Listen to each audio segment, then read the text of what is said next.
The quiet light. When the sun rose that morning, Alena was already awake.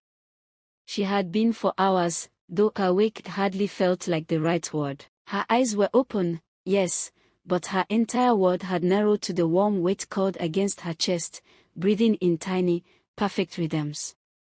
Her daughter, Eva, only 3 days old, slept with her tiny fingers curled around the drawstring of Elena's hoodie, as though she feared that letting go would make the world too big, too bright, too much. Alena understood. She had felt that way too. Before Eva, mornings were fast things: blurred coffee, racing clocks, emails waiting like a line of impatient faces. But now, sunrise had become a gentle ceremony. It spilled through the window slowly, quietly, as if afraid to disturb the small miracle sleeping in her arms. Alena studied her daughter's face, memorizing every soft detail.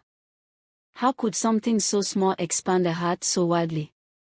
She'd heard mothers talk about this feeling, but she'd never understood until now. It wasn't just love, it was something deeper, older, like her bones recognized this little soul. Later, when the house was fully awake, Eva cried for the first time that morning. A thin, wobbly wail. Alena moved without thought, lifting her, swaying lightly the way she'd learned already soothed her. And as Eva settled, as those tiny fists unclenched, Alena felt something bloom inside her, an unspoken promise: I will be your safe place. The day drifted with its new rhythm.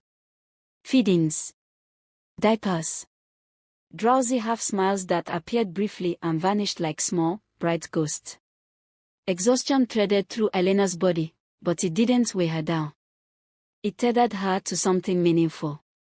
That afternoon, while Eva slept, Alena found herself staring at her own reflection in the darkened TV screen.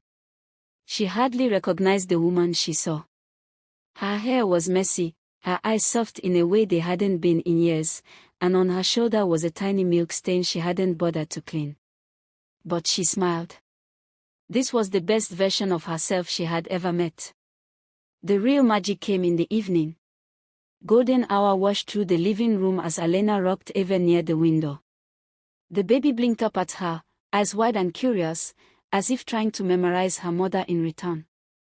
In that moment, Eva reached up, her hand brushing Alena's chin, uncoordinated but purposeful, as though trying to say, I know you. I belong here. It was such a small touch, yet it rearranged something inside Alena completely. Tears slipped down her cheeks, but she didn't bother wiping them.